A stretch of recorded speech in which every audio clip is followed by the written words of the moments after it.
Welcome to Fallout 76, this is Jim. In this video we're going to take a look at completing daily challenges for today, Saturday, July 26, 2025. Let's take a look at it and see what we got for today. Alright, we got some good ones here. I have many videos on my channel that'll help you guys out, different ideas, different locations, easy areas, hard areas over there if you're brand spanking new player to the game. If you're a returning player, even if you're an experienced player, there's a particular daily, weekly challenge that's giving you a hard time or trouble. I'm sure you'll find a video on my channel that'll help you. I try to keep my videos as updated as I possibly can. Of course, you guys are awesome with the great comments and tips, which I greatly appreciate it. If you do wonder why I have more score than you, take a look at the top right hand corner of the screen. I have a 25% boost. Of course, I claimed that right out the current Season 21 Season Pass on 3 pages, a 5%, 10%, additional 10%. And you can claim that by being a Fallout First member or by paying the 1500 atoms for the Season Pass. Now, once again, I do apologize for the lateness of the video. I am working my 12-hour day shift today. It'll be the same exact thing tomorrow, Sunday. The video will be out just a little bit later than usual, and I appreciate everyone's patience and support on these days. All right, let's take a look at this one here first. Mod a piece of armor 5. So as a new player to the game, and as you kind of go along, you'll be picking up pieces of armor, whether you earn them from events or quests, you find them on the ground, or from killing enemies. You'll be scrapping it. You'll be learning mods for that armor. And even if you don't use that armor day to day, your character will always know those mods, all right? Now, sometimes when you do mod a piece of armor, it will require some materials that you may or may not have. And if you're new to the game, you may not even where to find those materials to mod your armor. So for this particular daily challenge, I like to kind of recommend to people and suggest that you have a piece of armor either that you use day to day or have stored in your stash box that you know a skin or a paint for. Because if you change a skin or a paint on a piece of armor, it'll only cost you oil. And if you go back to default paint, it'll cost you nothing at all. Now, in terms of paints and skins, there's many different ways we can get that for armor. If you're a returning player, previous scoreboards back in the day, they were like a frequent thing that we would get rewarded for. We can buy them in the current season passes using tickets. You can also find mods in players' vendors as well, and even by completing events. So there's another way you can do it. So let's take a look at the atomic shop here real quick. And if you go down here under skins, so right down here under armor. So as you can see, different types of armor paints, and I've never bought an armor paint. All these different paints, as you can see, owned here, I got off of previous scoreboards from back in the day, because as I mentioned, as you do the scoreboards, there was like a frequent thing. You don't see it too often now on these season passes, which is good because I have all kinds of different skins armor that I'll never use. But just to kind of give you what that looks like, and especially if you're a returning player, just kind of gives you an example of maybe a piece of armor that you can maybe stash away in your stash box that you just kind of bring out once in a while and change it that way. All right, let's go to an armor workbench here, and again, any armor workbench will do. All right, let's go ahead and we're going to go modify/repair. Now the armor I use day to day is Secret Service armor. I'm going to take this left arm for example. So again, if you do change any kind of mods, it may require some requirements that you may or may not have depending on where you are in the game. But if we go down here to the paint section, let's go down here to no paint. And as you can see, it will cost us nothing at all. Let's go no paint. Okay, that one for 5. We're going to go switch up the paints here. I'm going to go back to no paint. No paint. Look at that. Mod a piece of armor 5 for 5 just by simply changing the paint. It only costs about 3 oil because basically went back to default paint a couple times, which costs us nothing at all. So again, that's just a way you can do it. And that's what I usually suggest. All right. Let's see what's next here. Might as well take a look at this one here. Very similar to mod a piece of armor. So mod a weapon 3. Again, as you've been going out of the wasteland and you leave the Vault 76, you'll be picking up weapons off the ground from killing enemies, from events and quests, etc. You can scrap it and you'll begin learning all kinds of mods for those weapons. And again, just like the armor, you may not even have the requirements to mod those weapons, all right? Especially if you're new to the game, you don't even know where to find that stuff. So again, I recommend having a paint or a skin for a weapon, and even if it's a weapon that you don't have, that you don't use day to day, you just have in your stash box, that's something that is really light, like a knife or a sword or something like that, that you just happen to know a paint for. And that's just a great way of doing it. Just the exact same method that we use for modding a piece of armor, just doing it this way. Now, same exact thing, okay? Back in the day with the old scoreboards, we will learn different paints and skins for various types of weapons. And even in the current Season 21 Season Pass, there's a couple of paints and skins for some weapons in there you can use to buy with tickets. And we can even find paints and skins from completing events and quests in around the wasteland, and even players' vendors as well. You can pay using caps, all right? So same thing, let's go to the atomic shop just to kind of show you this. Same exact area in the skins section. Go down here to the weapons section here, and this actually show you some items that are on sale. And you know, like these daggers, these baseball bats, they don't really weigh a whole lot in your stash. And again, if you're fairly new to the game, sometimes they are a little bit cheaper if you are followed first. But again, if you go into the current Season 21 Season Pass, there's also different paints in there and skins for other weapons as well. And this is where you'll see the weapons that you know paints and skins for, as you can see there. And again, I've never ever bought a paint with atoms. These are all I've earned throughout the years playing. So just to give you an idea what that may look like. And if you're a returning player, that's where you'll find it, okay? Let's go to our weapons workbench. Again, any weapons workbench will find. Modify/repair. And if you don't have a paint for your armor or weapons, again, you can go ahead and you just got to go around and make sure you get all the resources for it. So I do have a paint for this plasma caster here. Let's slide it over. Again, I have the Picquerist paint on right now. Let's go default paint, which is going to cost us nothing at all. There we go, 1 for 3. Back to Picquerist. Back to default. And there we go. It cost us a couple oil there, and that was it. Done. Just like that. And again, if you're brand new to the game, that's something you kind of keep an eye out for your armor and for your weapons, just, you know, for the future kind of thing. All right, let's see what's next here. Craft to scrap a ranged weapon 5. So again, a ranged weapon, many different options there, even shotguns, for example, okay? And we can find ranged weapons all over the wasteland, just kind of laying around. We can get them off of enemies. Now, personally, I find grafted monsters are pretty decent for the odd ranged weapon. Scorched, super mutants, mole miners, any human enemy will have ranged weapons on them as well. Now, if you are a returning player and you haven't played in, let's say, about 8 or 9 months, Bethesda did change the drop rate for ranged weapons from enemies. So if you do notice that there's nothing wrong with your game. It's just the way Bethesda has changed that back in December 2024. So just in kind of FYI there. So ranged weapons we can find, again, I find mole miners, super mutants, and scorched probably one of the best spots.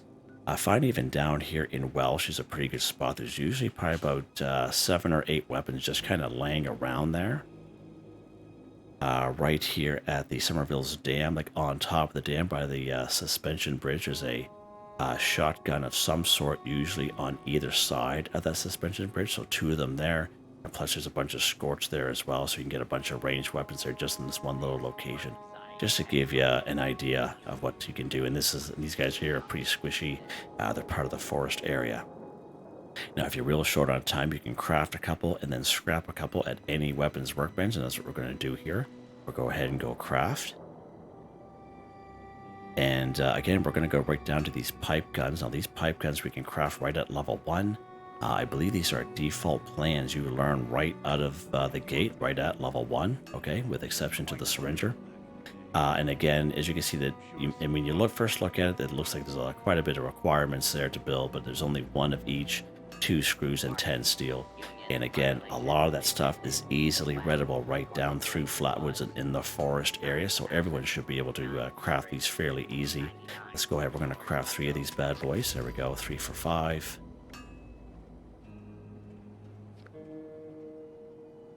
And then we are going to scrap them just like that.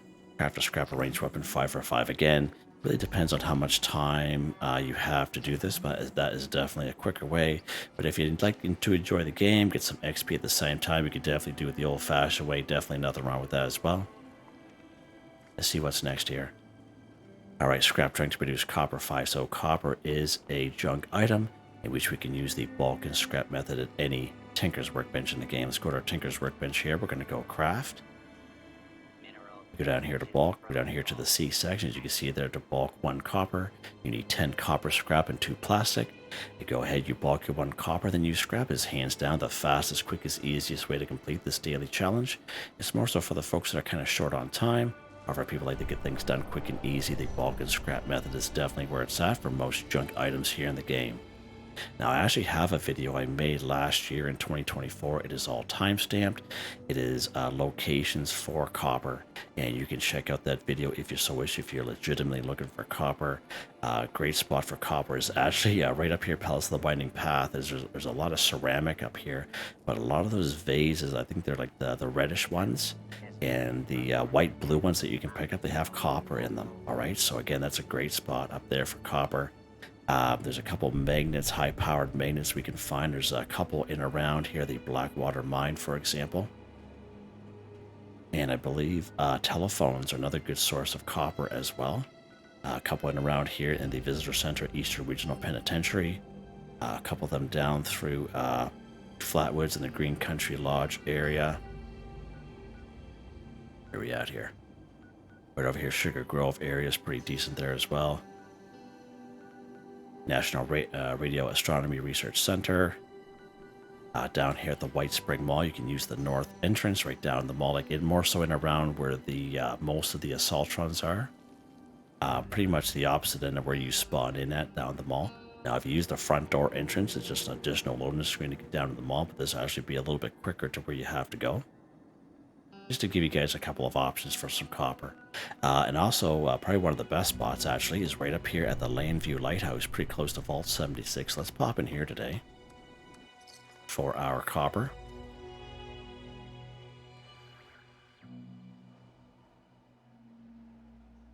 All right. There's usually a couple of ghouls up here, so let's make sure we're locked and loaded. And they're going to probably see us before we see them anyway.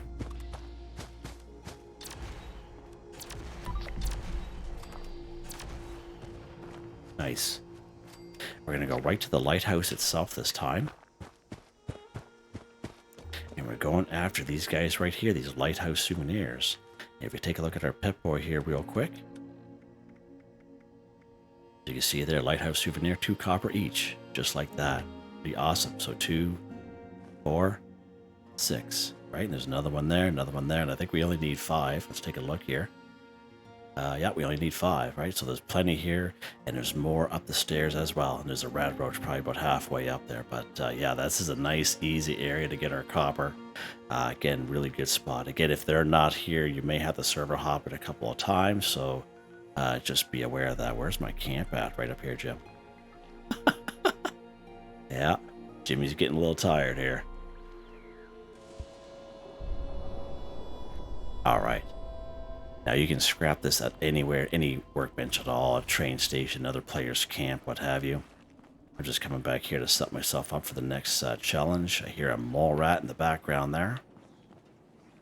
Scrap these, you can see the item stats in the middle there, 2 copper each, as you can see there.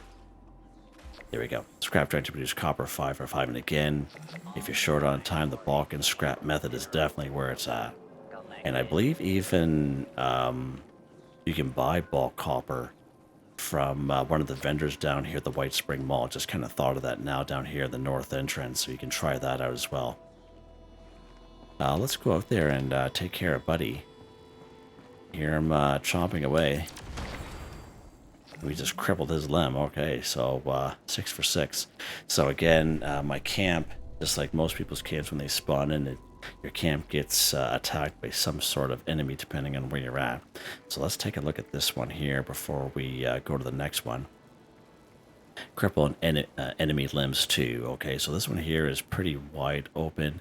When it says an enemy, that means anything on the map will do. Even the old pass of Brahmin down through Flatwoods, they are even enemies. Okay, so FY, and even the odd human that's passive as well, you can try to cripple them as well, as long as you can just cripple their head, left leg, left arm, right arm, torso, everything is good to go on anything in the game. Human, robots, as you saw there, that mole rat that was there, Mirelurks, cryptids, scorch, ghouls, super mutants, mole miners. Yeah, everything is good to go for that. And again, it's just wide open. All right, let's take a look here. We'll get some ghouls right down the street from us here. Now, it's not going to show up here because I already completed there, but you guys kind of saw really what you had to do. Now, again, when you're trying to cripple, okay, you can just pretty much just free aim at them, basically, because that particular daily is really, really wide open there. Any limit at all, okay, just kind of spray at them and shoot at them. So this one here is very easy. Again, if you're trying to cripple, you can go ahead and free aim. If you do decide to use VATS for like weekly challenges where you have to cripple like 18 to 30, again, there'll be a perk card under perception called Concentrated Fire, allows you to move your VATS around from head, torso, arms, and legs. Now, this is fairly new. I hear me talk about it the last couple of weeks, so if your perception is 5 or higher, this card is pretty much obsolete. But if your perception is below 5, then you'll need this card in order to switch your VATS around from head, torso, arms, and legs kind of deal. Now, when you have a short daily like this, basically just kind of spray at them. But for the weeklies, where we have to cripple 18 to 30, you can actually, with the right weapon, get 2 or 3 cripples per enemy, and that's using that VATS method there, all right? And you can just kind of shoot at them there. But you guys have seen me play this game many times, trying to cripple, but not all weapons are created equal when you're trying to cripple. I find most ballistic weapons, plasma caster, like what I have right here, plasma rifle works quite well. The shotgun with the enforcer perk card under agility. The drill with a tanky build or a power armor build. Bow and arrow, crossbow. Yeah, but you guys have seen me cripple with the various types of enemies here in the game, and definitely not all weapons are created equal. Where's the buddy there? Oh, he's way over there today. And you just kind of shoot at them.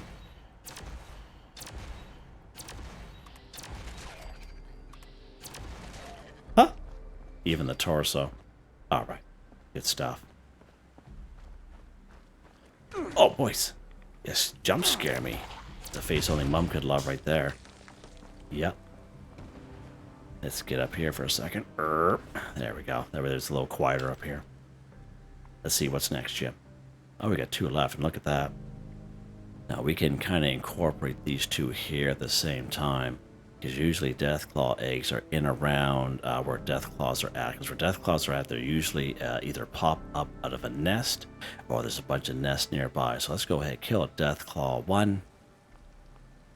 Probably one of the most popular spots is right over here at Deathclaw Island. Now, there's only one that pops up here. There's also only 1 nest, okay? But again, if you do come here in your lower level, you might be a little underpowered for them. But what I would suggest is that Deathclaw will not swim, okay? So if you can get him out of that little nest, all right? Get a couple of shots off on him and then make your way across this here. As long as you don't have a shotgun, let's say you have like a ranged weapon, like a pistol or, like a hunting rifle or something like that, you can kind of shoot him from the other shore, and he's going to be running around like a madman over here anyway. But once he gets close enough, you'll be able to kind of shoot at him a couple times, and eventually you'll drop him, right? And that's for if you're like a lower level, kind of underpowered player, all right? That's something you can always kind of try. And if you ever come here and that guy doesn't pop up to the ground, that means somebody got here before you, and you're going to have the server hop this area. All right, so there's usually 2 Deathclaws over here. Abandoned waste dump. There's also 5 Deathclaw nests over here. So if you're looking for the Deathclaw eggs, this is probably your best bet. But if you go in that little cabin, there's cavern, I should say, not cabin, Jim. There's 2 Deathclaws guaranteed inside that cavern. Now, very rare. Sometimes there is a 3rd one, but 2 guaranteed for sure over here. All right, let's go to the Deathclaw Island and see if we can get our Deathclaw and get our Deathclaw egg. We'll see what happens here. As you can see, it's not very far. Just make sure you're locked and loaded, unlike your old pal Jim here. And make your way across. And as I said, that Deathclaw will not swim in the water. Alright, so get your little sneak on here. And as soon as he pops up out of the ground there, as you can see, here he is. Just like that, kill Deathclaw 1 for 1.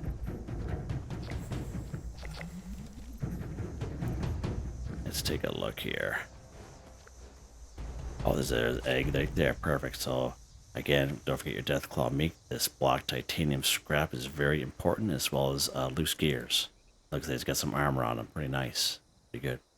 So again, as we take a look here, the last one, select a Deathclaw egg 1. And here's our Deathclaw egg right here. Now sometimes there are 2 or 3. The most I ever found here was 3. But I have found 2 here frequently enough. But sometimes what will happen is if this Deathclaw starts running around, he'll actually kick that egg around. So if you come here, I would suggest, you don't see the egg like right in the nest, kind of walk around this area that needs to be trimmed, because the egg could actually be hiding in this grassy area, even over here by this log. Okay, so I recommend trying that if you don't see the egg right in the nest itself. All right.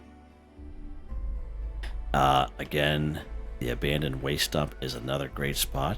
Again, there are 5 nests. There are about two of them on the outside of the cavern, and there's 3 of them on the inside of the cavern there as well. So one Deathclaw will be walking around, the second one will be kind of sleeping, so you can take care of the one that's walking around first, and then take care of the one that's sleeping, and then you go past that one, and there'll be the last nest way in there.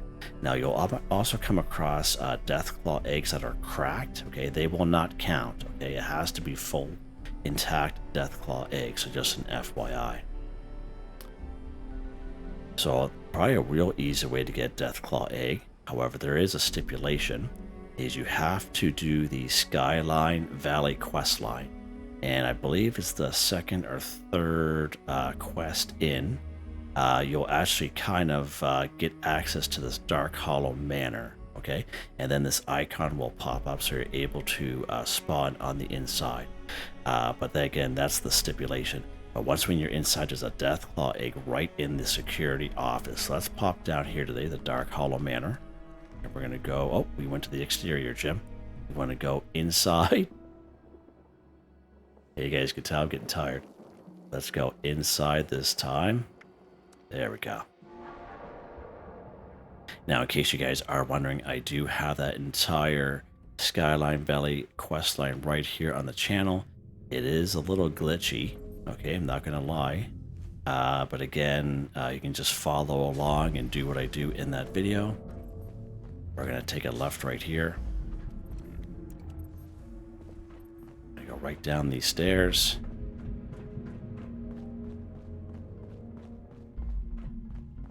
We get security right here. The one from outside. We're gonna go into security office. Look at that Deathclaw egg right there. Burp. There we go. But Deathclaw egg 1 for 1 done just like that. And there's some great stuff in here too, actually. Great stuff. Nice. So I just kind of want to show you that little egg and just let you guys know. All right. And I think that's it. We are done. Let's head back to the old camp here. We'll take a look at weapon of the day. I believe there is a weapons workbench in here somewhere, so we'll just head back to our camp here, because why not?